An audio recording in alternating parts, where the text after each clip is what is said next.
Welcome friends, once again आप सभी का स्वागत है इजी मैथ में। आज अभी हम आपको बताएंगे स्क्वायर रूट निकालने का बेसिक तरीका। मैंने आपको पिछले वीडियो में बता दिया है, आप सबने देखा ही होगा कि क्या करते हैं। सपोज दैट हमको निकालना किसका है, 196 का स्क्वायर निकालना है, तो इसको क्या करेंगे, गुणनखंड विधि से। यहाँ पे पीछे संख्या कौन सी, 6 है। 6 यानी कि सम संख्या, विषम संख्या सम है। 2 से भाग देंगे तो कितना, 2 9 18, एक बचेगा 2 8 16, फिर समय 2 चौक 8 1 2 9 18, फिर 7 बचेगा, 7 7 जा 7 7 जा 7 1 जा 7, ठीक है ना।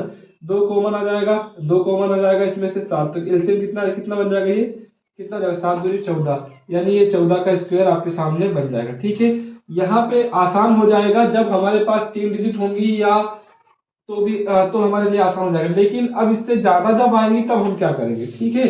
चलो अब देखते हैं। सबसे पहली चीज, आप अपने दिमाग में एक क्वेश्चन में आपके लिए तैयार किया है।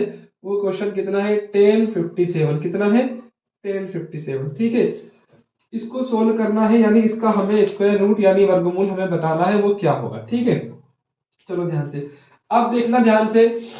मैंने आपको एक्चुअली बताई थी कि अगर पीछे क्या हो, 7 हो या पीछे 8 हो या पीछे कितना 2 हो या 3 हो, तो उसका क्या होता है, उसका स्क्वायर रूट बच्चे नहीं निकलता। ठीक है, बस समझ में। चलो एक बार हम इसको ट्राई करके देखते हैं, क्या इसका स्क्वायर रूट निकलेगा कि नहीं निकलेगा। ठीक है ना। तो सबसे पहले ये वाला क्वेश्चन जो है इसको हम बाद में करेंगे, पहले आपको निकाल के दिखा देते हैं ताकि आपके लिए आसान हो जाए। ठीक, चलो सबसे पहले मैं एक डिजिट लेता हूं। जैसे कि मैंने ले लिया है आपके सामने 1024। क्या ले लिया मैंने, 1024 है ना। इसका हमको स्क्वायर रूट निकालना है। ठीक, चलो सबसे पहले क्या करूंगा, मैं एक लाइन इधर खींचूंगा और एक लाइन इधर खींचूंगा। ठीक है, आई बात समझ। एक लाइन इधर खींची, एक लाइन इधर खींची। अब देखना मैं क्या करता हूं, देखो बेटा ध्यान से। ये लिखा मैंने कितना, 10 और 24। ठीक है ना। पीछे से पैर बनाइए, पीछे से जोड़े बनाइए। ठीक है ना। ये 2 का बन गया जोड़ा, ये 2 का जोड़ा बन गया। ठीक है, बन गया जोड़ा। अब देखिए आप कि आगे कितना हो रहा है, 10। कितना हो रहा है, 10। तो हमें ऐसी संख्या की टेबल पढ़नी है और उसका उसी में स्क्वायर करना है। स्क्वायर करना है, कितना आना चाहिए बेटा, 10 से कम आए या फिर 10 आ जाए। तो बताओ ऐसी कौन सी संख्या होगी जिसकी हम टेबल पढ़ेंगे, वही उसी संख्या है उसका स्क्वायर करें तो वो 10 से कम आए। तो हम जाके पीछे ढूंढ के आएंगे, तो 3 हमारे पास क्या है, 3 है। क्योंकि 3 का स्क्वायर करेंगे तो कितना होगा, 9, और 4 का करेंगे तो कितना हो जाएगा, 16। तो 16 तो ज्यादा हो जाएगा, तो हम क्या ले लेंगे, 9। यानी कितना हो जाएगा, 3 का स्क्वायर कितना हो गया, यहाँ पे 3 और यहाँ पे 3 लिख देंगे। ठीक है, अब ये 3 + 3 कितना हो जाएगा बेटा, 6। इसको यहाँ लिख दो साइड में। 3 3 जा कितना हो गया, 9। ठीक है, 10 में से 9 गया, कितना बचेगा, माइनस करेंगे तो कितना बचेगा बेटा, 1 बचेगा। ठीक है, अब ऊपर से जो 2 पैर बचे तो उनको उतार लिया। ठीक है, अब देखो ध्यान से।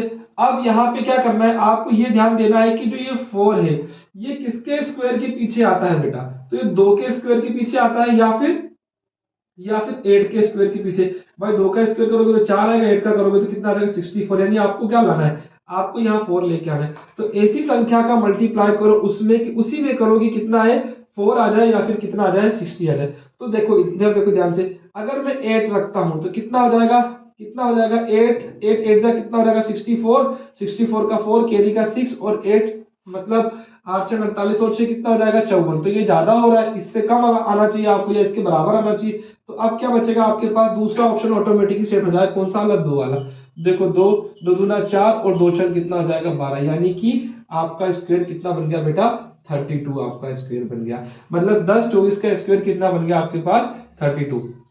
इसकी जितनी ज्यादा आप प्रैक्टिस करेंगे ये उतना ही आपको आसान बनाता जाएगा। ठीक है ना, लगातार आप प्रैक्टिस करते जाइए, ये चीज आपके लिए आसान होती जाएगी। ठीक है, एक स्थिति ऐसी आएगी कि आपको क्वेश्चन दिखाई देगा और ऑटोमेटिकली आप आंसर सेट कर देंगे। ठीक है, बस समझ में।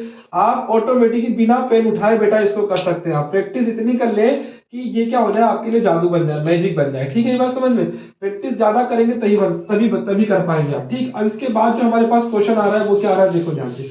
इसके बाद एक क्वेश्चन आता है, वो क्वेश्चन कितना, 1057 है ना। जो हमने पिछले वीडियो में रूल पढ़ा था, उस रूल के अकॉर्डिंग इसका बनना तो नहीं चाहिए। चलो देखते हैं अब क्या कर सकते हैं हम आगे। ठीक, चलो वापस सेम चीज करेंगे।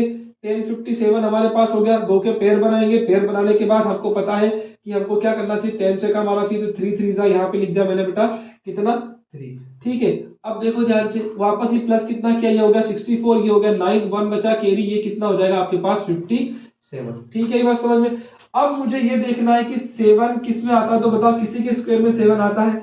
नहीं आता। जब किसी के स्क्वायर में 7 नहीं आता तो हम क्या करेंगे, हम इसको नहीं सोल्व कर सकते ना। लेकिन हम इसका ऊपर नीचे लगा के देख लेते हैं। जैसे कि अगर मैं 4 का मल्टीप्लाई करता हूं तो कितना हो जाएगा, कितना हो जाएगा, देखो ध्यान से, अगर मैं 4 का मल्टीप्लाई करता हूं तो आपको अब कितना मिलेगा, ज्यादा हो जाएगा, ये तो नहीं कर पाएंगे। तो हम क्या करेंगे बेटा, 3 का करें, 3 का करेंगे तो देखो कितना हो जाएगा 9, और 3 ये भी ज्यादा हो गया। तो बचेगा आपके ऊपर ऑप्शन कौन सा बचेगा, ओनली ऑन 2। कौन सा बचेगा, 2 वाला। 2 का जब मल्टीप्लाई करूंगा तो क्या आएगा बेटा आपके पास 124 आएगा ना, 124 आएगा। और यहाँ पे कितना हो गया 3, और वहां पे कितना हो गया, यहाँ पे हो गया 3, और ये पूरा खत्म हो जाएगा।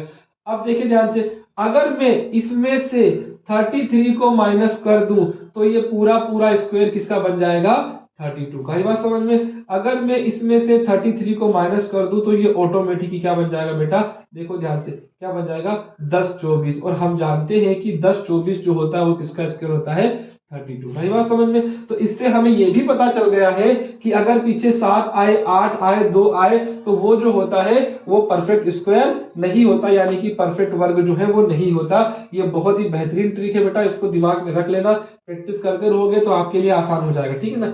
कितना भी बड़ा क्वेश्चन आए, कितना भी बड़ा आए, कुछ भी आए,